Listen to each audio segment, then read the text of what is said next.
તો અત્યારે વાગી ગયા છે રાતના 10:30 અને હવે બધા એમને સરદાર ને ટી-શર્ટ પહેરીને જો નીકળી ગયા છે રખડવા. ને હવે ગોમતી નદીના કાંઠે જઈને ઘડીક બેસીશું અને મોજ કરીશું. સરદાર ટી-શર્ટ પહેરીને નીકળી ગયા છે રાતે દ્વારકાની અંદર.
તો અત્યારે અમે બેઠા છીએ ગોમતી નદીના કાંઠે અને ટાઢો પવન આવે છે અને દ્વારકાધીશના મંદિરનો નજારો એકદમ આમ મન મોહી જાય એવો છે.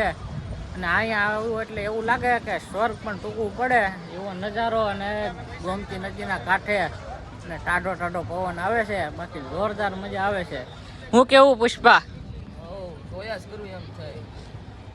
કરું એમ થાય. સવારે વહેલા 5 વાગે ઉઠવાનું છે. હાલો 11 વાગ્યા.